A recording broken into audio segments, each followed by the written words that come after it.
Bonjour, vous écoutez le podcast de l'Observatoire des Labs. Le podcast qui explore les laboratoires d'innovation collaborative. L'Observatoire des Labs, c'est un programme de recherche mené par le Conservatoire national des arts et métiers et le collectif Co-Design It. Un projet qui s'appuie sur la collaboration d'entreprises publiques et privées. La DITP, Airbus, la Française des Jeux et Valeo. Alors concrètement, c'est quoi un lab ? Comment ça marche ? À quoi ça sert ? Voilà les questions auxquelles répondra l'équipe de l'Observatoire des Labs dans chaque épisode et avec l'aide de Victor de Quiver. Bonne écoute.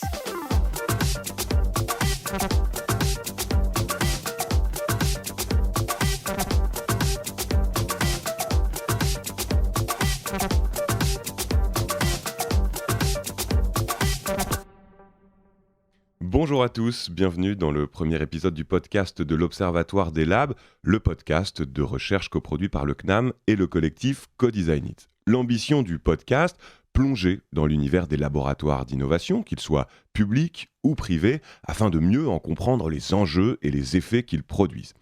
Aujourd'hui, nous nous intéressons au CarLab, un des 4 laboratoires d'innovation de Valeo, partenaire du programme de recherche de l'Observatoire des Labs.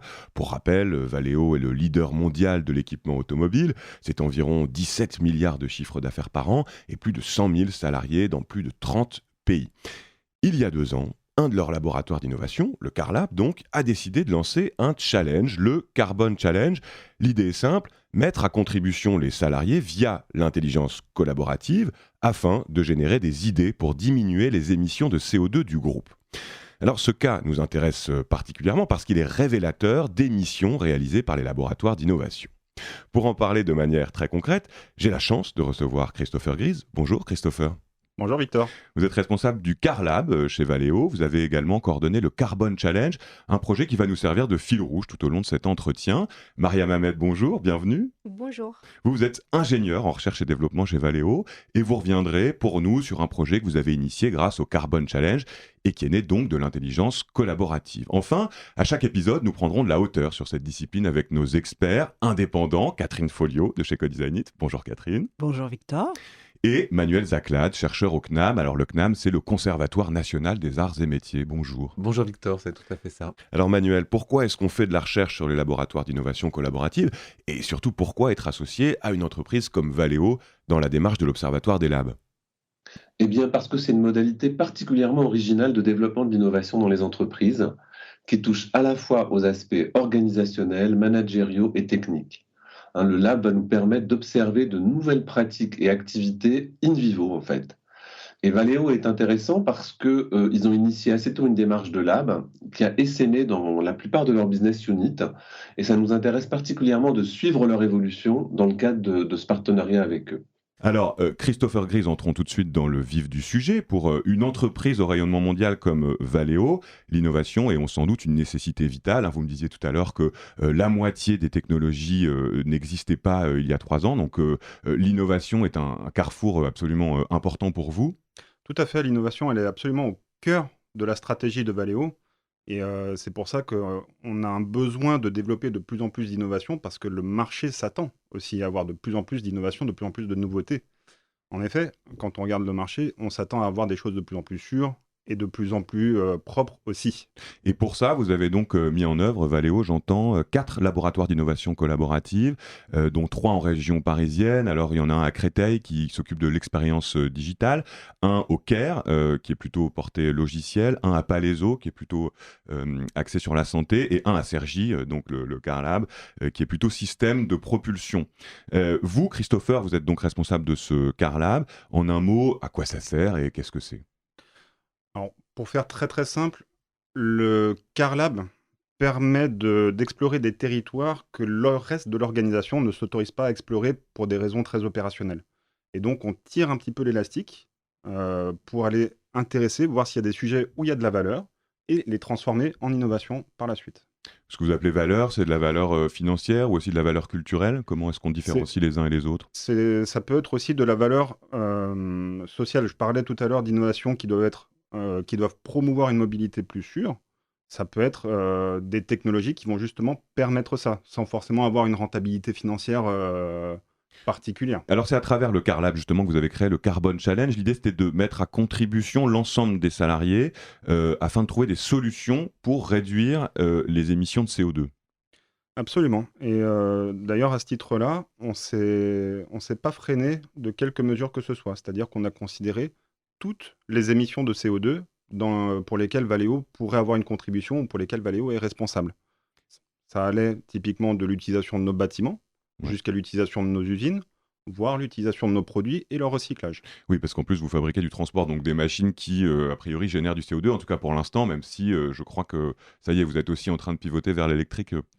Fortement d'ailleurs, on est leader en électrification au sein de l'industrie automobile. Donc ce Carbon Challenge, il y a eu plusieurs étapes. D'abord, j'imagine qu'il a dû sensibiliser les différents publics. Je crois qu'il y a eu une formation. Tout à fait, oui. Alors, les enjeux climatiques sont des enjeux qui sont extrêmement complexes. Ça parle pas forcément à tout le monde. Certains sont plus acculturés que d'autres. Mais on avait besoin justement de mettre les collaborateurs de Valeo un même socle de compréhension de ce que sont les enjeux climatiques. Le réchauffement climatique, d'où ça vient, où ça va, et qu'est-ce qu'on peut faire, et quels sont les deadlines, quoi, Et en quelles gros. sont les conséquences aussi pour justement sensibiliser. Et donc, on est passé par plusieurs types de formations. Un qui était plus lourd, que Mariam avait suivi d'ailleurs, qui est la fresque du climat. Donc, on s'est appuyé sur une association externe. D'autres qui sont plutôt des formations simples qui étaient faites sur une demi-heure pour sensibiliser rapidement l'ensemble des collaborateurs. Donc un challenge qui commence par une formation, pour ceux qui veulent la suivre, une deadline, j'imagine, comme tout challenge. Voilà, donc on avait la première phase pendant laquelle il y avait l'acculturation. En parallèle de ça, on avait la phase de dépôt de projet qui durait 1 mois et demi. Donc chacun pouvait saisir d'un projet qu'il jugeait utile en disant voilà, moi, de mon point de vue de l'entreprise, j'ai envie ou je pense qu'on peut réduire le CO2 et donc je peux soumettre mon projet dans un temps. La deadline, c'est combien de temps? 2 mois, un mois? 1 mois et demi. Un mois et demi. Pour construire son idée, le formaliser sur un projet.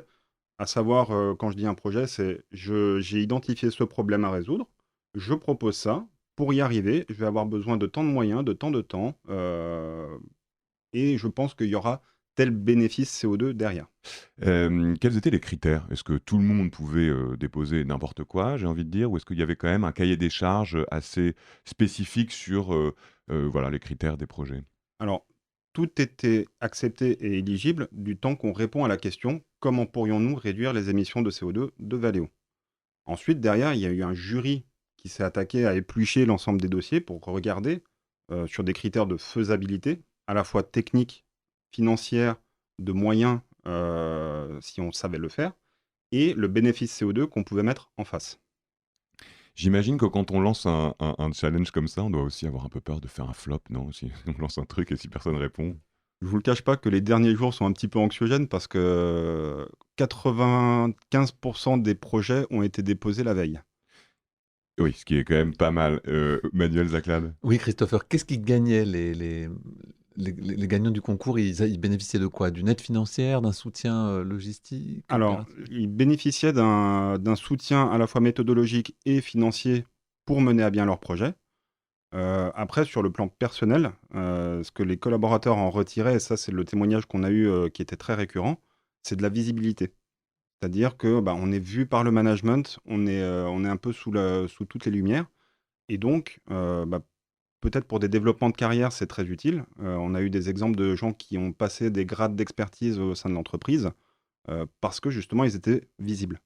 Pourquoi c'était vous, Christopher Grise, et le CarLab qui a récupéré ce projet, qui a animé ce projet et pas un autre lab puisqu'on a vu qu'il y en avait 4? Alors c'est une initiative qu'on avait initiée en 2016 et depuis, avec une fréquence de tous les 2 ans, on fait des appels à projets réguliers sur des questions assez précises. Donc vous avez une maîtrise de comment ça se passe, de la méthodologie du challenge quoi, de la Tout à fait, ouais. qui s'est affiné au cours des années évidemment. 50 projets en tout ont été déposés là, au carillon sur le carillon de minuit.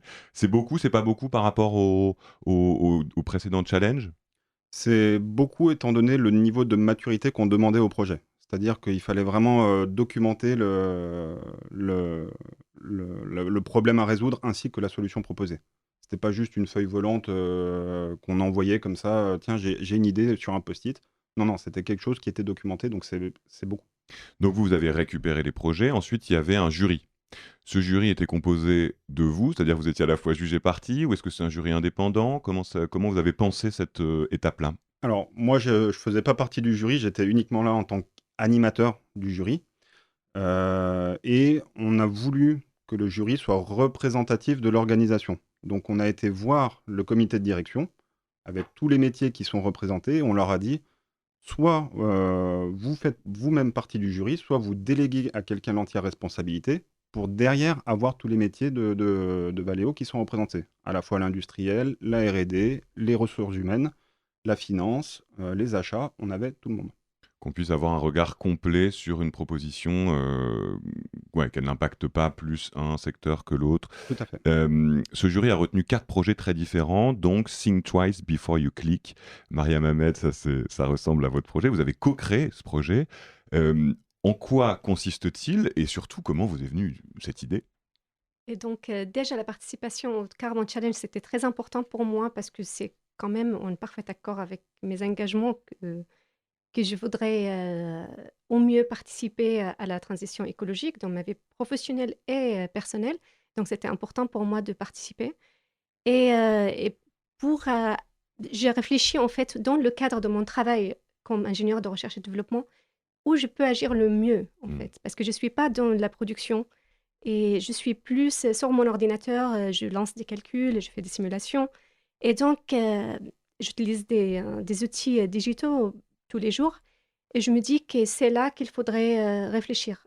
C'est quoi l'empreinte carbone de ces outils qu'on utilise massivement à Valeo et, euh, et donc j'ai commencé à faire une étude de c'est quoi l'empreinte digitale en général.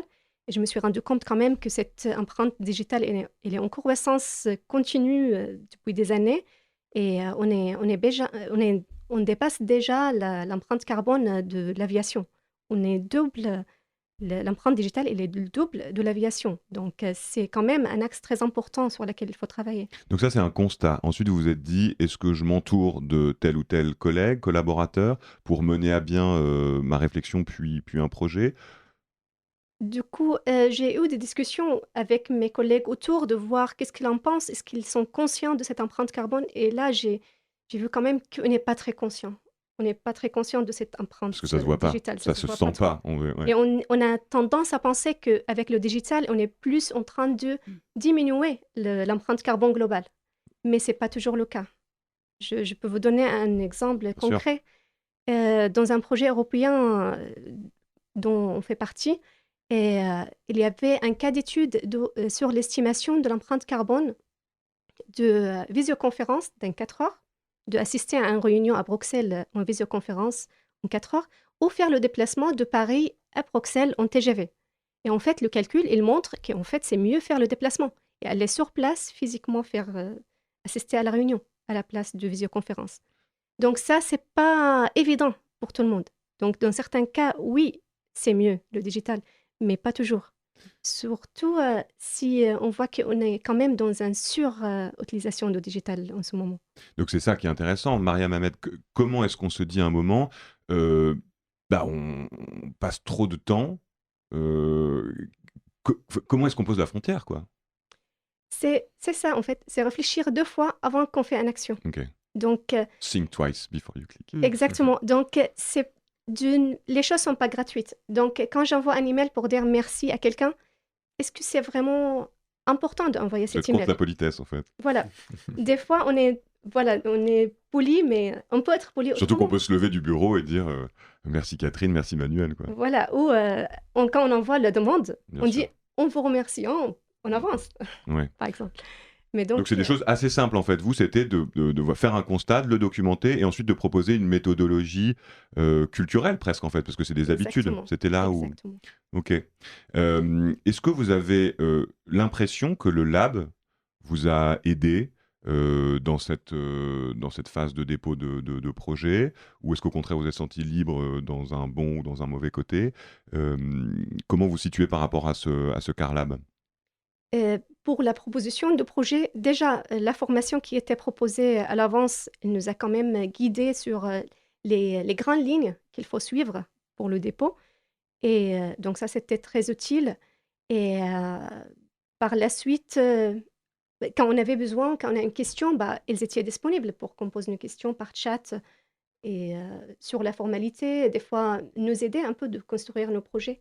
Et ensuite, une fois que vous avez été choisi, donc dans ces 4 projets lauréats, qu'est-ce qui s'est passé après? Parce que c'est pas rien déjà de faire un challenge, mais ensuite, une fois qu'on lance des idées, qu'est-ce que concrètement ça a produit pour vous, votre projet? Donc déjà la reconnaissance était très, très sympa Ouais. déjà et tout de suite après en fait d'être acceptée, d'être sélectionnée et j'étais prise en charge, par le Carlab. Donc on a commencé par une réunion de lancement de projet.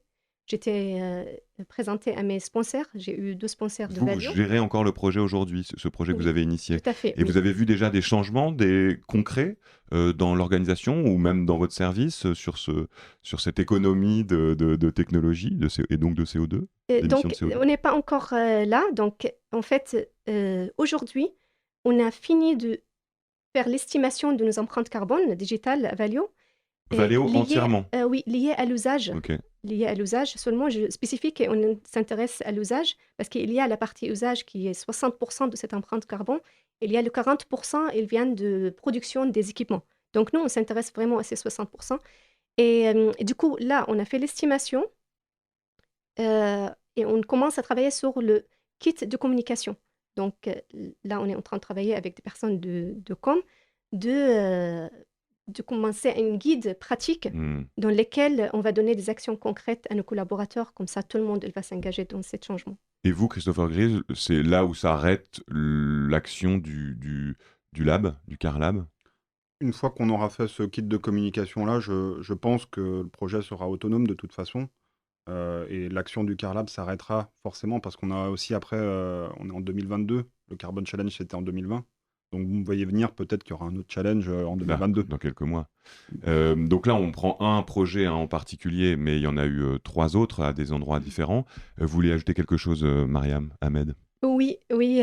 Du coup, seulement j'ai voulu savoir quand même que grâce au Carbon Challenge et l'aide de Carlab, je me suis mise en relation avec des personnes de com, de l'information. Donc même si on dit que le Carlab ne va plus intervenir, maintenant Ça j'ai crée en des fait contacts, en des fait, ça. contacts Ouais. et on va suivre à quoi ça va donner notre projet. Ouais. Christopher Grise, j'imagine que pour une entreprise comme Valeo, réduire le CO2 devient un enjeu important, vous me voyez venir. C'est aussi une nécessité environnementale, de réputation, j'imagine, et concurrentielle. Hein, tout ça n'est pas gratuit non plus. J'imagine que les mauvaises langues pourraient spontanément penser aussi à une stratégie du management de greenwashing. Comment on se situe par rapport à ça? Alors, on n'est pas du tout dans une situation de greenwashing. Ce qu'il faut savoir, c'est que Valeo, et c'est pas aujourd'hui que c'est né, mais ça fait déjà plusieurs années, que l'aspect propreté, l'aspect réduction de CO2 est au cœur de la stratégie. Pour vous citer un petit exemple, 60% du chiffre d'affaires de Valeo est issu de technologies qui visent à réduire les émissions de CO2. D'accord. C'est vous qui pouvez changer les choses de l'intérieur, parce que quand même vous produisez du transport, donc vous produisez de l'émission, quelque part aussi de CO2. Cette réflexion-là, elle est, selon vous, écologique, d'ailleurs c'est une question qu'on pourrait poser aussi à vous, Mariam Ahmed, à mener de l'intérieur, c'est-à-dire vous parliez de vos engagements écologiques personnels, c'est en travaillant dans une entreprise qui produit du transport et peut-être en changeant la manière nos manières de bouger, que ça va faire changer aussi les choses d'un point de vue environnemental global? Moi, je dirais oui parce qu'en fait, mon travail, il consiste à développer des chaînes de traction électrique. Hmm. Donc, on travaille sur le développement des véhicules électriques et hybrides. D'accord. Donc, on est au cœur de l'électrification. Hmm. Vous avez des comptes à rendre après ce challenge à différentes instances, différents niveaux de management sur les chiffres des projets, sur la faisabilité des projets, sur leurs résultats concrets? Alors, au-delà des comptes à rendre qu'on a à rendre de manière évidente à notre management, étant donné qu'on a fait intervenir l'ensemble des collaborateurs dans une phase de sélection, on a des comptes à rendre vis-à-vis de l'ensemble des collaborateurs. Et donc, à les tenir informés à minima de ce qui devient de ces projets-là. Et que deviennent les projets qui n'ont pas été sélectionnés, par exemple? Alors, les projets qui n'ont pas été sélectionnés, avec l'accord des porteurs de projets, on les a publiés en interne pour qu'ils soient disponibles comme une sorte de librairie de projets qui seraient bien à explorer. Nous, on n'a pas tous les moyens du monde, Bien malheureusement. On aimerait bien, on a priorisé. Mais on garde toujours cette banque de projets Et pour j'imagine derrière. qu'on priorise aussi en se disant, bon bah voilà, le projet de Mariam Ahmed, c'est un changement de culture, ça peut produire beaucoup d'effets avec peu d'investissement ou un investissement moindre. J'imagine qu'il y a aussi ce genre de réflexion-là qui ont guidé le jury. C'est exactement ça. Tout à l'heure, je parlais d'une matrice où on regardait la faisabilité et l'impact CO2 que ça pouvait avoir. Et bah, typiquement, on a essayé de regarder ceux qui avaient le meilleur impact, tout en étant facilement faisable. Ouais. Et le projet de Mariam était peut-être pas le meilleur placé parce que finalement, c'était un projet coup de cœur du jury Ouais. qui était très transverse à l'organisation et qui a été sélectionné comme ça. Pour les autres projets, en revanche, là, on était plus sur des choses plus facilement accessibles. Donnons la parole à nos experts de l'innovation collaborative. Tiens, Catherine Folliot du collectif Co-Designit, Emmanuel Zaclade, chercheur au CNAM. Vous avez tous les deux écouté avec attention Christopher Gries et Mariam Ahmed sur ce beau projet qu'est le Carbon Challenge. Qu'est-ce qui vous a étonné dans ce que vous venez d'entendre, Catherine Folliot? Eh bien, déjà, c'est d'abord passionnant et bravo. Ce que je trouve très intéressant, c'est qu'on retrouve la fonction d'un lab qui est pour moi de connecter. Pour nous, nous, on a créé chez Co-Designit avec, il y a 5 ans, un réseau d'acteurs de lab, de 250 acteurs de lab, publics et privés, donc avec Greg Sarikoff, Nadège Losworm notamment. Et on s'aperçoit vraiment de ça, que ces labs sont des lieux physiques ou digitaux avec des équipes qui déploient des méthodes dans un écosystème et qui permettent de faire pointer des sujets, enfin inviter à des sujets, là très clairement ça a été ça, de les rendre possibles et de mettre sous la lumière des initiatives, des acteurs et ça génère de la reconnaissance. Donc peut-être qu'on va revenir sur ce cercle vertueux et ces labs sont vraiment des dispositifs très très spécifiques, très même s'ils existent, Emmanuel reviendra, je pense, dessus, sur l'origine de ces labs, qui existent depuis pour certains, et notamment dans le champ de l'innovation, depuis très longtemps, mais qui restent aussi toujours très, très spécifiques, voire un peu marginaux. Et selon vous, Catherine Folliot, l'innovation collaborative débute avec le mélange des populations, ce que disait Mariam Ahmed, c'est-à-dire je suis ingénieur, au fond j'ai que peu de contact avec les gens de la com, des ressources humaines. Le collaboratif, c'est le moteur principal, c'est ça? Oui, c'est ça. Et ces labs, en fait, sont la réponse organisationnelle de connecteurs. En fait, ce sont des connecteurs. Plus on maîtrise les contraintes des uns et des autres, plus on peut les comprendre, et donc moins on est bête à réfléchir tous ensemble. On rend possible le fait que les gens puissent se connecter. Et on va revenir sur là, on est aussi dans un cas très spécifique dans un processus d'innovation. On est plutôt dans la partie amont du processus d'innovation, c'est-à-dire dans l'invention, dans la génération de l'idée et dans la sélection de l'idée. On crée un challenge pour générer de l'idée. Mais ce que vous vouliez aussi dire, c'est différent l'invention de l'innovation. Vous voulez bien Alors, je vais plutôt laisser la parole aux experts, mais oui, c'est une définition assez... c'est classique, oui. Emmanuel Zaclade. Ouais. Oui, non, mais bien sûr, effectivement, l'invention, c'est trouver les idées. L'innovation, c'est quand ces idées débouchent sur un public. Alors, donc là, on est où avec ce concret, avec ce Carbon Challenge concrètement? Mais peut-être ce que je peux dire, et juste après, Catherine prolongera, c'est que effectivement, ces structures organisationnelles que sont les labs d'innovation peuvent travailler avec différents services de l'entreprise, dans les ressources humaines, dans la distribution, voilà. Là, il se trouve qu'on est avec Valeo dans ce cas particulier où ce lab d'innovation interne est porté par le service innovation. Et comme le suggérait Catherine, il y a déjà dans une entreprise, la recherche et développement n'est pas l'innovation. La recherche et développement, on est dans des travaux plus amont. L'innovation, comme l'a dit Christopher, on commence à se rapprocher du métier. Et les laboratoires d'innovation sont des structures organisationnelles très particulières qui sont ou non reliées au département d'innovation, en fait. Donc, voilà un peu les subtilités. Mais comme elles ont cette idée d'embarquer des publics, de connecter, comme disait Catherine, le terme d'innovation est approprié, même si ce n'est pas que de l'innovation produit-service. Comme on le verra, ça peut être dans certains cas d'innovation organisationnelle ou d'innovation managériale. Et vous, Catherine Folliot, vous avez, on l'a dit, l'expérience du terrain. Vous travaillez pour plusieurs autres entreprises prestigieuses comme Air Liquide, Airbus. Autant dire que vous en avez croisé des labs, des expériences comme celle-ci. Ça vous fait penser à d'autres projets Oui, voilà. Alors peut-être dire aussi que je représente un collectif, hein, donc on est 40. Co-Designit. Voilà, donc je suis absolument pas la seule.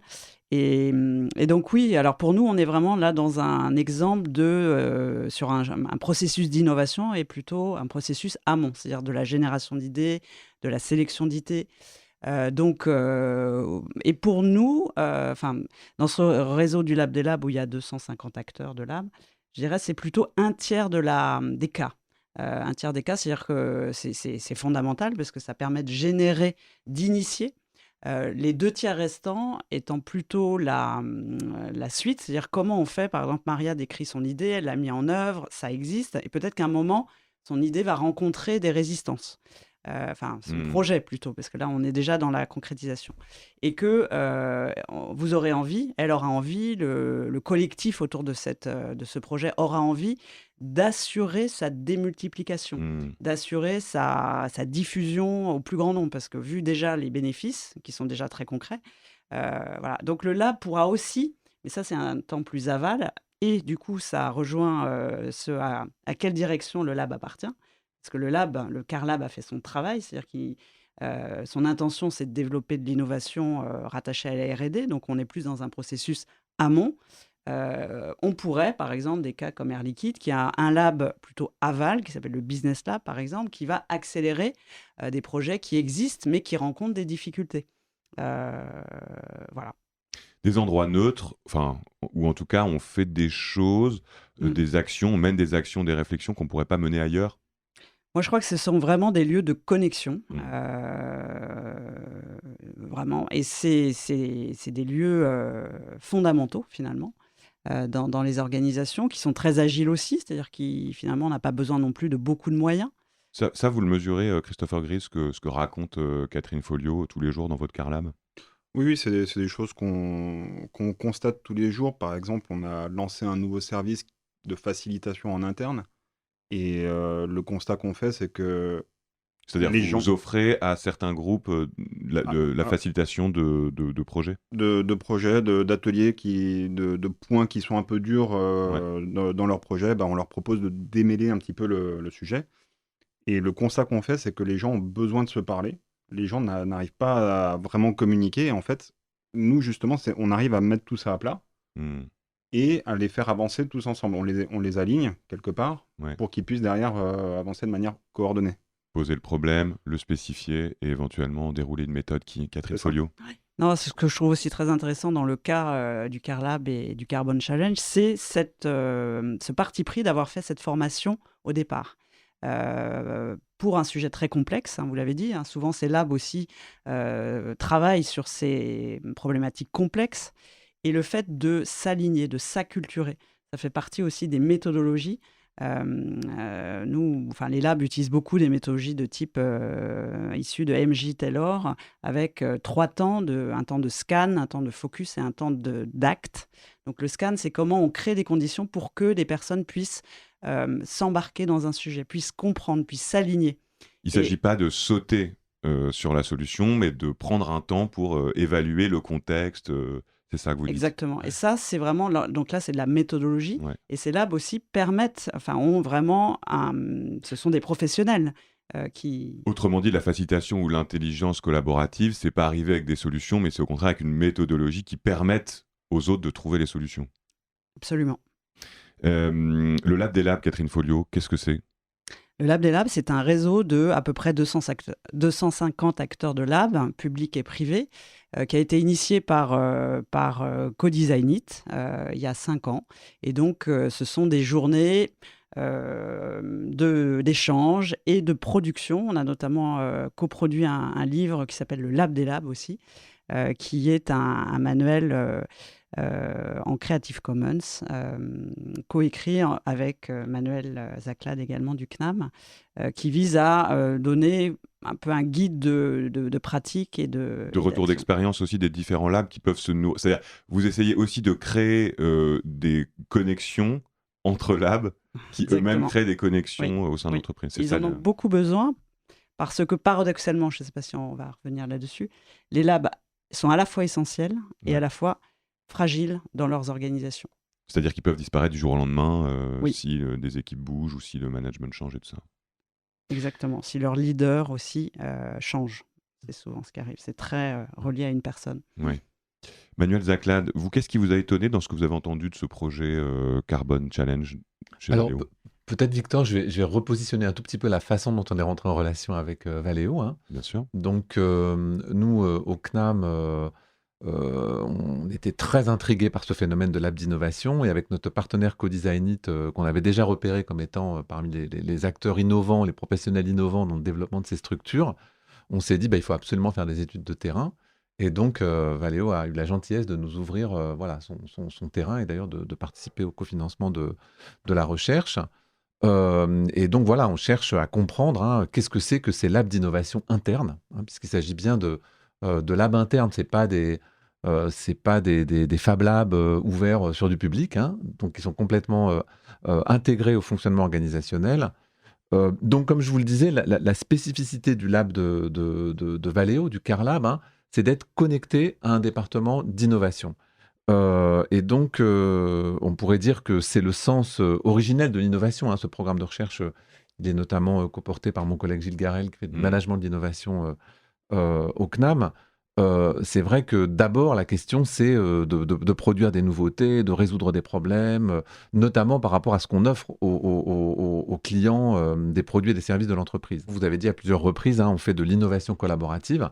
Cette innovation collaborative, on l'a fait à travers des pratiques de conception. Et donc, dans le monde de la conception, il y a la profession de designer, qui sont des gens qui vont intervenir dans les phases amont de la conception pour essayer de rassembler des acteurs et les faire communiquer le mieux possible autour du projet à imaginer. Donc, rappelons que ce n'est pas seulement des gens qui fabriquent des chaises ou des meubles, mais le designer, c'est aussi celui qui va mettre en condition la méthodologie pour créer, innover. Tout à fait. On parle de design de tout type de produits très techniques, de design d'une automobile, de design d'un système, absolument. Le design n'est pas réservé au monde de la mode. Et donc, dans cette façon de pratiquer le design que proposent les labs d'innovation, la dimension de co est très importante. Donc, on cherche à designer en impliquant les bénéficiaires et les parties prenantes. Au CarLab, ils sont beaucoup partis avec la méthode du design thinking, qui est très connue, qui n'est pas la seule. En réalité, quand on regarde toutes ces méthodes de co-conception, de co-design, de créativité, on se rend compte qu'il y en a des dizaines. Mais en tout cas, c'est une source d'inspiration importante qui consiste à rappeler simplement que si on n'a pas les bénéficiaires finaux de l'invention, de l'innovation, on ne pourra pas bien progresser. Donc là, on est dans le design de quoi? Le design, je crois, de milieu, de solutions, de relations. Là, on est où, là? Alors, dans le design de solutions. D'abord, on parle du design de solutions. Qu'est-ce que je vais offrir à mes clients et à ou alors clients internes ou externes. Mais bien entendu, pour mettre en œuvre ce design de solutions, et on l'a vu, pour arriver à connecter les gens, pour arriver à créer les bonnes conditions, il faut réfléchir à ce que nous, on appelle là le design de relations, c'est-à-dire quel va être le bon agencement relationnel qui va permettre que ces conversations aient lieu. On a vu que... Autrement dit, qu'il n'y ait pas un groupe qui prime sur un autre et qui vienne imposer sa culture. S'il y a 90% d'ingénieurs, c'est pas pareil que s'il y a 30% d'ingénieurs, 30% de RH, c'est ça. Mais on a vu l'exemple de faire appel à des gens du comité de direction pour être sûr d'avoir des sponsors. On a vu... et donc une retombée, et donc un engagement, Voilà, tout à fait. Tout ça, ça ferait partie de ce qu'on appellerait le design de relation, c'est-à-dire créer ces conditions à différentes échelles. C'est-à-dire c'est au niveau de l'organisation, là on le voit avec l'implication de sponsors haut placés du point de vue de la direction, mais aussi à l'intérieur du groupe, comme tu le disais, d'être sûr que les communications vont être favorables, qu'il va y avoir une écoute mutuelle. Et alors le design de milieu, qu'est-ce que c'est? Alors le design de milieu, c'est une autre caractéristique très importante et c'est une des choses qui nous a fascinés quand on a travaillé avec Co-Designit et quand on regarde ces différents labs d'entreprise, c'est l'attention qui est accordée à l'espace, au temps, aux outils de documentation qui vont permettre aux gens de travailler dans de bonnes conditions. C'est-à-dire, où est-ce qu'on le fait? Est-ce qu'on le fait dans une salle où il y a des meubles qui sont imbougeables et très lourds? Ou est-ce qu'au contraire, on a des chaises qui roulent et qui permettent de passer d'un mode de réflexion à un autre? Catherine Folliot? Oui, par exemple, alors il y a un mot absolument incontournable, c'est celui de la mobilité, la flexibilité, c'est-à-dire que le milieu va s'adapter à la dynamique de l'équipe. Et puis la visualisation. Ça, c'est pour nous, il y a deux objets absolument essentiels. C'est une chaise et un tableau blanc. sur lequel on peut écrire un tableau partagé. Un tableau partagé que sur personne lequel... ne prenne ses notes dans un coin où en fait on ne sait pas très bien ce que l'un ou l'une a pu écrire sans. Voilà, on rend visible les conversations, ça c'est vraiment fondamental. Christopher Gris, cette idée de rendre visible des conversations, donc des conversations, des réflexions, et donc des solutions potentielles, ça c'est quelque chose qui vous motive, qui vous tient comme boussole au Carlab chez Valeo. Alors, pour nous, c'est extrêmement important, évidemment. Et ce que je rajouterais surtout par rapport à ce que disait Catherine, c'est le côté digital de la chose. Le Carbon Challenge s'inscrit quand même dans une époque très particulière, 2020, le Covid, avec le premier confinement et le second confinement qui était plutôt vers la fin de l'année. Le Carbon Challenge était à la fin de l'année. Et donc, je reviens sur l'épisode du jury qui devait se tenir en décembre, mais tout le monde était confiné chez soi. Donc, comment est-ce qu'on faisait ? Et l'idée, c'était justement de partir sur une plateforme digitale sur laquelle tout le monde peut collaborer, dans laquelle on peut justement donner la parole, faire en sorte que tout le monde se parle, tout le monde voit la même chose, tout le monde est en train de collaborer. Et ça, c'est absolument fondamental. Dans un milieu qui était pas réel, enfin qui était réel mais digital, quoi. Exactement. Donc il y a aussi une dimension digitale qu'il faut rajouter dans ce que disait Catherine. Mariam Ahmed, vous avez quelque chose à ajouter ? Ça vous interpelle, ce qu'ont pu raconter nos experts ? Avant, dans le cadre de mon travail en métier design électrotechnique, grâce à Carlab, on avait un espace dans lequel on a pu faire un brainstorming de l'équipe. Donc, on s'est réunis chez eux à Cergy pendant une journée et avec toutes les facilités qu'elle nous a fournies. Et ça, vous mesurez concrètement le fait d'avoir changé d'endroit avec son équipe, ça produit quelque chose de différent. Oui, ça c'est sûr, ça c'est sûr. On était dans un endroit très différent de nos bureaux à Créteil. Et on a pu se réunir dans différentes salles, différentes ambiances et alors, discuter. Qu'est-ce qui change concrètement dans cet endroit par rapport à votre bureau ? Vous voulez physiquement c'est un endroit coloré. Ouais. Il y a plein d'immobilier, des meubles, des bouffes, voilà, c'est confortable en fait. Mettez-vous à l'aise où vous voulez pour avoir des discussions à part ou en groupe. Donc, tout ça. Et vous étiez guidé par un facilitateur du lab ou alors vous aviez décidé de faciliter vous-même ce brainstorming ? Moi, j'imagine que notre chef, du coup, il a été déjà en contact avec le labo pour savoir comment ça peut dérouler cette journée. D'accord. Quelque chose à ajouter, Catherine Folliot ? Oui, par exemple, là, ça peut être, et ça va parler des services du lab. Soit il y a un facilitateur qui va faciliter. Il y a aussi des objets très importants. Ça peut être des objets de prototypage ou de prétotypage, et notamment chez vous, C'est Valeo. quoi la différence, prototypage, prétotypage ? Alors, je ne peux pas parler à la place des experts. Ce serait chez nous. Vous êtes une experte. En tout cas, chez nous, je parle de Cécile Rocheboutin, de Frédéric Dinco, par exemple. Alors, prototypage, c'est un prototype qui marche, qui fonctionne. Prétotypage, on va être dans un prototype dessiné. Une maquette, en fait. Une maquette qui ne marche pas. Voilà. Encore un objet de visualisation. Comment est-ce qu'on se projette autrement que sur un PowerPoint ou que sais-je encore, sur une réflexion, comment on donne corps avec... Oui, et là, on fabrique avec ses mains, Voilà. c'est-à-dire on pense avec ses mains. Il y a vraiment quelque chose de l'agir. Donc ça, c'est très intéressant parce que dans l'agir, il y a à la fois fabriquer et à la fois aussi rendre visible à d'autres pour pouvoir exposer. Parce que l'innovation, ce qui est fondamental, c'est pas qu'une idée inventée par son concepteur, c'est, comme le disait Emmanuel, c'est l'appropriation sociale, je crois que les sociologues parlent de ça, d'une idée. Donc c'est-à-dire que quand elle existe, quand elle est matérialisée, je peux la tester. Je peux l'exposer, je peux la faire sortir de moi. La co-créer, du coup. Voilà. Du coup, faire qu'elle soit innovation puisqu'elle est appropriée par d'autres. D'accord. Alors, on est dans un podcast produit par le Conservatoire national des arts et métiers et on a aussi l'ambition, avec cette série de podcasts, de mieux comprendre les mutations à l'œuvre dans le monde de l'entreprise. Christopher Gris, est-ce que vous avez perçu des changements concrets chez Valeo grâce au lab ? En termes de métier, en termes de culture, parce que vous y êtes depuis quelques années maintenant. Je vais bientôt fêter mes 7 ans chez Valeo. Félicitations, bon anniversaire. Merci. Oui, alors, Valeo, c'est une entreprise qui est fortement centrée sur le côté technique, et ça se voit d'ailleurs par les effectifs. On a plus de 20 000 ingénieurs au sein de Valeo. Mais ce que je constate quand même au fur et à mesure des années de l'existence des labs, c'est que historiquement, on ne parlait pas de designer. On avait peut-être des stylistes qui travaillaient sur les phares et les produits qu'on développe de ce côté-là. Donc il y a déjà un changement de vocabulaire. Mais on commence à voir effectivement apparaître des designers, plutôt en design global, du coup, qui sont plus dans des métiers comme moi, ou comme mes confrères, mes collègues sur les autres sites. Donc design d'expérience, de... Tout à fait, tout à fait. Et bon, c'est très nouveau, hein, ça vient petit à petit. Donc il y a des nouveaux métiers que vous avez pu observer déjà en 7 Oui. ans. Tout à fait.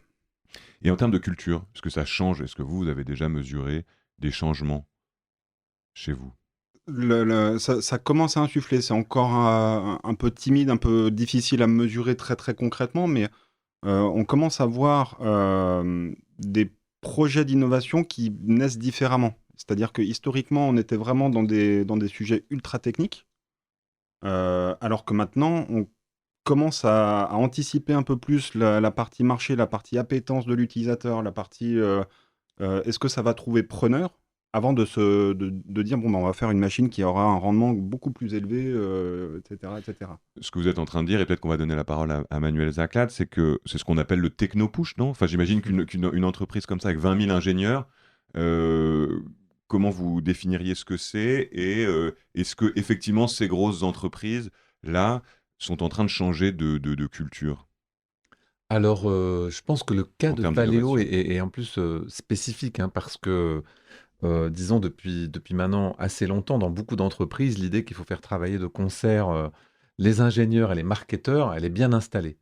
Mais une des choses qui s'est passée pendant ces dernières années, hein, c'est que ça, ils nous l'ont bien expliqué, Christopher et ses collègues, de plus en plus Valeo, qui était alors je sais pas comment vous dites, un sous-traitant de rang 1, je sais pas quelle expression, Un équipementier. un équipementier de rang 1, donc ils n'avaient pas accès finalement, hein, aux usages Ouais, des aux clients finaux, utilisateurs. aux Ils utilisateurs finaux. rencontraient jamais le conducteur de la voiture, a priori. Exactement, voilà, exactement. Tout d'un coup, ils ont décidé de faire un pas de côté. Et donc là, ça a été une forme de révolution pour eux. Et les labs ont accompagné cette transformation de manière très active, hein. Donc ça, c'est vrai que... Parce que ce qu'on a un peu oublié de dire dans nos échanges jusqu'alors, c'est que quand on met différentes populations autour de la table, on prend aussi en compte, on se met à la place des autres finalement. Mm. Catherine Folliot. Oui, c'est ce qui fait que ça accélère beaucoup. Parce qu'on a tout alors c'est des mots un peu abstraits, mais on a tout l'écosystème. C'est-à-dire qu'on a toutes les personnes impliquées dans le système ensemble. Donc on va pouvoir se comprendre. Alors quelquefois on prend du temps pour se comprendre, d'où là ce que vous avez fait, là, notamment cette formation. Mais ça peut être de s'aligner sur un sujet. Quelquefois on prend des heures à comprendre de quelle question on parle, de quel sujet on parle. Et même en termes d'innovation, c'est même accéléré, parce que si vous impliquez les usagers dès le départ, vous êtes sûr. Enfin, beaucoup plus sûr. Alors, nous, on a un mot qui est vraiment D'avoir pas une joli, innovation qui sert et qui est rentable, et c'est ça que vous voulez dire? qui fonctionne. Qui fonctionne, pardon. Ouais. C'est-à-dire que nous, on a un mot pas très joli qui s'appelle dérisquer. C'est-à-dire qu'on enlève le risque, puisque les usagers, les utilisateurs font partie du processus, Mais alors, construisent. j'imagine quand même, je ne sais pas qui veut répondre à cette question, mais que le fait de prendre en compte autant d'avis, spontanément comme ça, je me dis, mais c'est une machine à gaz, vous devez perdre un temps fou aussi par rapport à Christopher Grise. Et après Catherine Folliot. Je vais prendre la question. Alors, on pourrait penser effectivement que c'est une usine à gaz, mais justement, on s'appuie un petit peu sur de la méthodologie. C'est-à-dire qu'on va attribuer un petit peu la parole, on va faire en sorte que tout le monde s'aligne, on va mettre des phases de sélection, et puis là, on va se rendre compte que finalement, ah bah, c'est un vote démocratique, donc tout le monde est aligné là-dessus, et finalement, C'est-à-dire tout ça le monde- prend du temps de s'aligner, entre guillemets, mais après on en gagne. alors ça prend du temps, oui et non, parce que finalement, les phases de sélection peuvent se faire assez rapidement. Mais c'est surtout que tout le monde entende la voix de l'autre, Hmm. et on voit que bah, tout le monde vote plutôt pour ça, pour telle raison. Et donc, c'est documenté, et donc, tout le monde y va. Si je dis, Catherine Folliot, qu'on prend les problèmes et qu'on les met en amont, quelque part, Oui, alors les problèmes sont le entre guillemets. cœur, déjà, c'est l'origine. Et puis, je rebondis sur un mot, Victor, c'est le mot avis. Alors, nous, avis, en fait, on ne travaille pas avec des avis. Hmm. On travaille, on fabrique des choses. On sort beaucoup du brainstorming, on sort beaucoup de Yaka Faucon. On fait, on fabrique, on agit. Et c'est lab, et du coup, ça rejoint des questions de méthode, hein, comme dit Christopher, méthode corpus très large, hein, je ne sais pas si Manuel, tu en parlais aussi, de méthodologie. et qui fait qu'on sort justement, je crois que c'est vraiment une des caractéristiques des labs, c'est de sortir du brainstorming qui existe depuis Yaka Faucon. Non. Vas-y, essayons, quoi. On fait. Ouais, on fabrique. On expérimente, Ouais. on teste, c'est concret. Maria, elle a créé son projet, il existe. C'est pas un post-it où il y a marqué une idée et on dit bravo, il y a des Super. gommettes sur l'idée. Maria Mamet, ça, cette mutation du côté ingénierial dans l'innovation, ça, c'est aussi quelque chose que vous avez mesuré depuis que vous êtes chez Valeo? Oui, tout à fait. Donc, il y a la partie, oui, que réfléchir à une solution à un problème en général, mais après, il faudra suivre par des étapes de réalisation. Mais vous, concrètement, dans votre métier, vous avez l'impression de prendre en compte l'utilisateur final Oui. plus qu'avant? Oui, tout à fait. Du coup, là, en ce moment, je travaille justement sur le design system. Donc, je suis plus dans le design d'une machine isolée toute seule. Et là, on prend en compte tout le système de traction. Et du coup, nos Peu importe les objectifs, véhicules. Ça peut être un système qui se duplique pour une voiture, un vélo, un taxi ou oui, oui. du coup, les objectifs de l'optimisation, il va D'accord. dépendre de l'utilisation finale et de l'utilisateur. Et D'accord. donc, on peut avoir plusieurs critères. Ça peut être sur le coût du système final. Ça peut être sur les performances, voilà. Et donc, de voir comment on peut répondre à différents besoins de l'utilisateur final. Donc, ça, c'est déjà vraiment dans le cœur de mon travail en ce moment. Manuel Zaclan? Oui, je pense qu'on peut revenir un petit peu sur cette question d'évolution des métiers autour du terme de design, en fait, hein, parce que finalement, voilà, les métiers des ingénieurs, c'est des métiers de la conception depuis fort longtemps. Et dans ces métiers de la conception, on était habitué à ce que le designer, par exemple, chez un constructeur automobile, il s'occupe essentiellement de la forme, hein, de l'aspect esthétique. Alors que là, en réintroduisant ces métiers du design, qui sont des métiers en réalité très originaux dans les entreprises, hein, il faut voir que dans des entreprises comme Valeo, on va avoir essentiellement des ingénieurs ou des techniciens d'un côté, puis des marketeurs qui viennent d'écoles de commerce de l'autre. Faire intervenir des designers, hein, qui viennent en partie des écoles d'art, qui ont une sensibilité différente, c'est véritablement une révolution dans ces milieux. Donc concrètement, c'est des métiers qui viennent là où on les attendait pas du Là, tout. on Mais les attendait pas du tout. C'est pas du tout les mêmes façons de travailler, c'est pas du tout les mêmes, les mêmes façons de se comporter, les mêmes rapports. Ces designers, on va plus les trouver simplement, hein, donc pour des questions de mise en forme finale de l'objet, pour des caractéristiques esthétiques, mais véritablement pour permettre l'échange entre les acteurs à travers des artefacts, hein, donc ces fameux objets de visualisation, de manipulation un peu nouveaux. Voilà, donc ça génère de la spécificité. Oui, je pense que Christopher et Catherine pourraient rebondir sur qu'est-ce que ça veut dire que d'introduire un designer dans un milieu d'ingénieurs, quoi, hein, Christopher qui ont Green, fait des grandes écoles. Bah, ça fout le bordel, entre guillemets.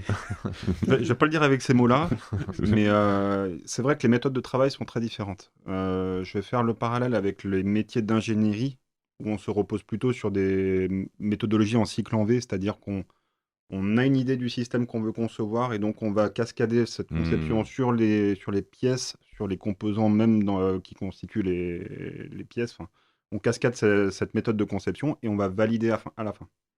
Quand on parle de design, et c'est en ça que c'est un petit peu différent en termes de méthode de travail, on est plus sur des logiques itératives. C'est-à-dire qu'on a un brief, on a une problématique, on va chercher, on va s'inspirer, on va essayer de comprendre ce qui se passe, et on va prototyper une solution qui répond à la problématique qu'on a identifiée sur le terrain. Mais assez rapide, c'est ça qu'on appelle itératif, c'est-à-dire on va pas attendre d'avoir construit une voiture, mais on va peut-être faire une maquette d'une voiture idéale, on va la tester, c'est ça l'itération, c'est de faire des boucles. C'est ce que disait Catherine tout à l'heure, on peut passer par vraiment des maquettes de principes qui vont nous servir à valider un aspect. Et là, on peut très bien s'appuyer sur du carton, sur des choses vraiment très simples, où on va regarder, ne serait-ce, je vais essayer d'illustrer, une question d'encombrement. Ouais. On peut se maqueter une espèce de boîte en carton, on va voir, est-ce que c'est vraiment quelque chose d'encombrant, on peut le manipuler, oui, non, et ça permet de valider, invalider certains paramètres. Ouais. Catherine Folliot. J'ajouterais aussi la dimension de système, peut-être, hein. C'est-à-dire qu'un designer, et peut-être on peut aussi un peu approfondir cette question-là, il y a aussi plusieurs formations en design, mais là on parle de plus en plus de design global. Et donc, un designer, et notamment en design global, c'est quelqu'un qui sait faire avec l'ensemble du système. Et ça, c'est fondamental. de plus en plus, et je crois là on parle d'un sujet sur la transition écologique, ces sujets-là nous obligent presque à travailler avec l'écosystème interne et externe. C'est-à-dire de plus en plus, on a besoin de savoir-faire et de métiers pour créer des solutions en écosystème. Voilà, donc la dimension de système, d'écosystème, elle est fondamentale. Donc, ce n'est pas un designer, parce que ça existe aussi, des designers de produits, de services, et je crois que les écoles de design, de plus en plus, mélangent des designers produits, services, organisationnels, d'espace. Oui. C'est-à-dire que ça n'est plus par spécificité, mais plutôt par méthodologie. On cherche du transversal.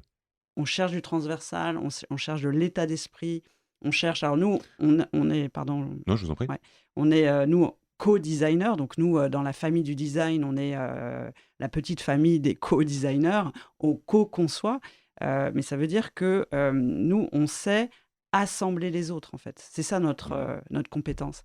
On sait non seulement les assembler et on sait les engager. Voilà. Donc nous, on fait pas du design. Manuel parlait du design de solution, oui, on le coproduit, on le facilite, on crée les conditions pour qu'il existe, mais nous, notre véritable métier, c'est de co-construire, c'est de créer de l'engagement des acteurs, l'engagement dans la durée. Ce qu'on appelait le design de relation tout à l'heure, en fait, dont ce sont vraiment les spécialités. C'est-à-dire, quand on dit design collaboratif, on est vraiment très centré sur ces questions de connexion, de coopération et du milieu qui va le rendre possible. Et on peut avoir l'impression, lorsqu'on ne connaît pas vraiment ces méthodes ou qu'on n'est jamais passé par un laboratoire d'innovation, qu'on parle chinois, c'est-à-dire qu'il y a beaucoup de vocabulaire. Ah oui. Où on se dit, voilà, c'est du franglais, on ne sait pas trop de quoi on parle. On peut imaginer, quand on passe dans ces entreprises, voir des groupes de personnes en train de manger des fraises, des viennoiseries dans des endroits un peu designés avec des... On fait des dessins sur les murs, enfin... Est-ce que c'est une légende qui se vérifie, Catherine Folliot ? C'est la question de l'accessibilité ou de la capacité à se diffuser dans la culture de l'organisation. Moi, je crois, et nous, on est extérieurs, par définition, des organisations. On a quelquefois aussi, et c'est une autocritique, tendance à être un peu trop différent. Donc, en revanche, et en même temps, on a besoin d'être différent, bien sûr. Oui, parce que c'est ça qu'on vient chercher aussi. C'est ce qu'on disait tout à l'heure avec vous, Mariam. Donc, ce qu'on n'arrive pas à faire dans nos bureaux, on vient le chercher dans un autre endroit. Donc, il faut être différent, mais pas trop. Donc, ça change d'un environnement à l'autre. Oui, et du coup, c'est ça qui est vraiment intéressant, nous, dans nos pratiques, c'est de travailler en compagnonnage. C'est-à-dire qu'on travaille en binôme. On travaille avec des acteurs internes et de l'externe. Et du coup, ça mélange une culture. Et puis vous n'arrivez pas, j'imagine, comme ça, en disant, aujourd'hui, on va faire ça. Vous l'avez préparé avec un groupe de sponsors, je crois que c'est comme ça qu'on les appelle. Oui, voilà, il y a vraiment un travail de préparation, de co-conception amont. Et je crois que c'est ça qui est en train de se faire.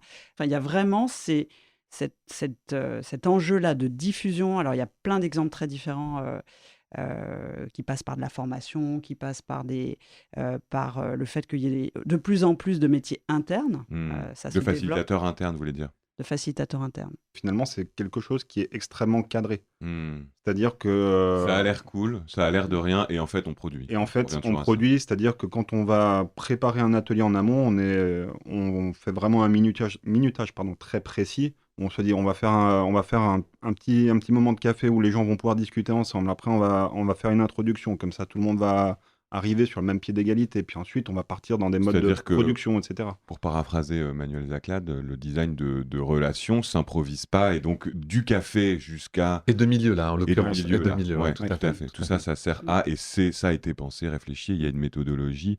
Moi, j'ai une autre question, une autre interrogation. C'est-à-dire, dans une entreprise comme Valeo...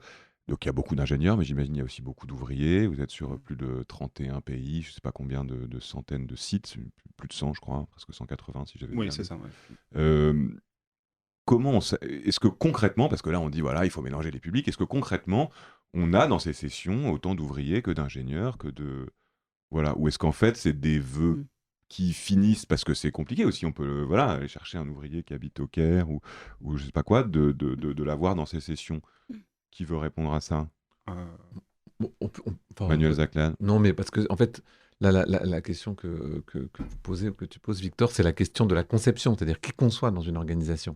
Ouais. Est-ce que ce sont que les cadres et les ingénieurs qui conçoivent, ou est-ce qu'on peut imaginer que finalement il y ait des éléments Oui, mais aussi tu tout à vois. l'heure, quand on disait on fait une voiture maintenant, on prend l'avis de l'utilisateur final, est-ce qu'on se pose aussi la question de se dire l'utilisateur de la machine qui va construire Mais ou. tout à fait, c'est exactement dans ce sens que je voulais aller, hein. C'est-à-dire que si on considère qu'il faut donner une forme d'autonomie aux gens voilà, qui sont aussi dans l'exécution, parce que c'est là qu'il y a des gisements bon, à la fois de valeur au sens financier, mais peut-être aussi de bien-être, de sens.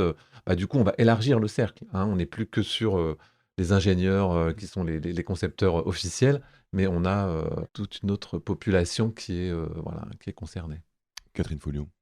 Oui, et pour moi, ça va avec l'accélération.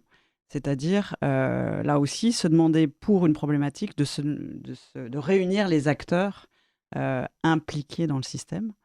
Vous veillez à ça concrètement dans vos sessions ou est-ce que c'est un peu plus difficile à faire? On essaye d'avoir les populations les plus hétérogènes possibles, dans la mesure où on s'autorise à avoir des représentants ressources humaines, de la Ouais. finance, des achats, quand c'est pertinent. Quand c'est pertinent. C'est pas toujours pertinent d'impliquer tout le monde dans un même sujet pour des raisons évidentes. En revanche, on se l'interdit pas du tout. Emmanuel Zaclade, une question aux chercheurs. Comment est-ce que, en tant que chercheur, on documente ça, on conserve ça? Comment est-ce qu'on va à la rencontre de ces laboratoires, de ces organisations concrètement? Alors, je pourrais vous dire en faisant des podcasts, hein, comme on est en train de le faire. Voilà. Mais de façon générale, la question de la documentation, elle est fondamentale. Et ça fait partie de ces métiers comme ça un peu invisibles qui sont au cœur de ce qu'on appelait dans le temps la gestion des connaissances, hein. Et donc, moi, je suis dans une discipline qui s'appelle les sciences de l'information et de la communication, où on forme notamment des archivistes, des bibliothécaires, des gens qui documentent dans les entreprises. Et si on ne veut pas réinventer la roue en permanence, eh bien, il faut documenter. Il faut se dire que un des assets, hein, comme on dit en anglais, un des atouts les plus importants des entreprises, c'est ce savoir. Et donc, il faut l'entretenir à l'intérieur d'une organisation, et plus largement, c'est le rôle du chercheur entre des organisations, enfin avec des partenaires métiers qui sont aussi pour que les bonnes pratiques en fait se diffusent, hein. C'est ce que faisait le Lab des Labs, c'est ce qu'on va faire nous en publiant, c'est ce qu'on fait à travers cet exercice. Et quel est l'objectif au fond derrière? C'est de donner, partager vraiment les bonnes pratiques, c'est-à-dire c'est une sorte de service public des bonnes pratiques sur ces questions de l'innovation? Oui, alors ça c'est tout à fait le rôle de la recherche-intervention telle qu'on la pratique au CNAM et ailleurs, avec à la fois une diffusion de bonnes pratiques et puis une diffusion, un regard toujours aussi un petit peu critique, hein, sur ce qui est produit. Là, on est sur un sujet particulièrement stimulant parce qu'on parle de transition écologique. Donc, il y a bien sûr une mise en relation entre les valeurs citoyennes et puis les valeurs de l'entreprise. Mais bien sûr, nous, on est toujours vigilants au fait que quand on partage des bonnes pratiques, ce sont des pratiques qui doivent être vertueuses, pas simplement d'un strict point de vue financier, mais de façon plus globale. Et je pense que les praticiens du co-design sont aussi C'est-à-dire sensibles à ces vertueuse de aspects-là. façon plus globale? Eh bien, c'est-à-dire, on l'a évoqué, hein, c'est-à-dire qu'elles soient respectueuses de Bien l'environnement, sûr. qu'elles permettent de lutter contre qu'elles soient inclusives du point de vue de la diversité des couches de la population, qu'elles permettent le développement des compétences, enfin beaucoup de choses qui sont difficiles pour des organisations qui sont souvent sous pression concurrentielle forte, voilà. Catherine Folliot. Oui, et peut-être ce qu'on peut ajouter, c'est la dimension réflexive, hein. On parle de documentation, mais aussi ce programme de recherche, et ce serait intéressant d'écouter Maria Christopher aussi sur la place aussi d'une organisation à participer à ce type de réflexion, qui est finalement très rare. Et c'est ça que nous, Co-Designit, nous avons beaucoup aimé de participer à ce programme. C'est-à-dire que ça nous demande, et je crois que c'est aussi, Emmanuel, tu le dis, toi le premier, que finalement ces acteurs de lab sont en permanence réflexion. C'est-à-dire qu'un lab est, enfin moi personnellement, c'est ce qui me passionne dans ce type d'organisation, est fragile, est instable, et jamais installé. Donc en permanence, il y a cette réflexion, ces pivots, et donc, et tu le dis Emmanuel, hein, c'est tes mots, un acteur de lab est un chercheur. Donc il se trompe souvent. Il se trompe, il trouve, il se trompe, il pivote, il réfléchit. Voilà. Christopher Grise, ça vous l'avez vérifié? Alors ça on Vous l'a vous trompez vérifié. beaucoup, Chevaléo? J'essaye de pas trop me tromper quand même. Mais pour appuyer justement ce que disait Catherine sur le fait que le lab est en permanence dans une situation de fragilité, c'est quasiment nécessaire si on veut que ce soit un agent qui va servir à la transformation de l'entreprise. À partir du moment où il est sûr de lui, c'est que c'est foutu. Bah, ça veut dire que c'est déjà acquis par l'entreprise, donc Hmm. bah, il n'y a plus de transformation. Et le fait d'avoir un petit lab comme ça qui est un petit peu incertain, où on s'autorise à explorer et à regarder différentes choses, c'est comme ça qu'on arrive à la transformation. Et ce qui est étonnant aussi, peut-être, Catherine ou Manuel, c'est que quand on anime une session, quand on la conçoit aussi, souvent, on met le participant, donc l'utilisateur de la session, dans une position réflexive Oui. sur ce qu'il vient de vivre. Aussi. C'est-à-dire à la fois productive Catherine Folliot. et à la fois réflexive. C'est ce qu'ils appellent le feedback, hein. Là, on rentre dans les ficelles, c'est-à-dire qu'on termine toujours une session par un temps de prise de recul, où on dit comment ça s'est passé, qu'est-ce que vous avez appris, comment il faudrait faire mieux. Et donc ça fait vraiment partie des bonnes pratiques. Et le feedback, on sait que c'est une pratique systémique, hein. C'est-à-dire que Plus on ça- en fait, plus elle se diffuse. C'est ça que vous voulez dire? Ah non, ça change le ça système. change le système. C'est-à-dire que là, le feedback, c'est aussi créer des conditions d'un système qui se comprend, ou qui se comprend pas, qui peut être en conflit parfois, parce qu'il y a des polarités fortes. Voilà. Donc, on travaille là aussi avec ces boucles de rétroaction, de feedback sur le système. Petite boucle de rétroaction. Est-ce qu'il y a quelque chose qui vous a manqué? Est-ce qu'il y a un sujet que vous voulez aborder là dans les minutes qui nous restent? Mariam Ahmed, vous avez envie d'ajouter quelque chose? Non, c'est bon. Ça va? Manuel, Catherine, Christopher? Bah, je pense que c'était très intéressant de conclure sur le feedback, sur l'apprentissage, sur voilà, des choses, des valeurs qui ne sont pas toujours bien mises en évidence dans les indicateurs financiers de performance, mais dont on sait qu'elles sont vraiment essentielles si on veut innover de manière durable. Et je crois que c'est un peu ce qui nous intéresse tous là, c'est qu'on ne soit pas dans l'innovation jetable, on soit dans des transformations durables avec tous les enjeux de la durabilité, à la fois économiques, sociétaux, environnementaux. Voilà, c'est déjà la fin de ce premier épisode du podcast de l'Observatoire des Labs, coproduit par le CNAM, le Conservatoire national des arts et métiers, et le collectif Co-Design It. Aujourd'hui, nous avons eu la chance de recevoir Christopher Grise et Mariam Ahmed de chez Valeo. Dans le prochain épisode, vous retrouverez nos experts, Catherine Folliot, Emmanuel Zaclade. Nous irons rencontrer un laboratoire d'innovation publique, cette fois celui de l'État en Pays de la Loire. Merci à tous, à tous les quatre, d'avoir été présents aujourd'hui. Merci de nous avoir écoutés, puis à très bientôt. Cet épisode a été réalisé par Fanny de Fonréau et l'équipe de l'Observatoire des Labs. Manuel Zaclade, Catherine Folliot et Aline Gérard.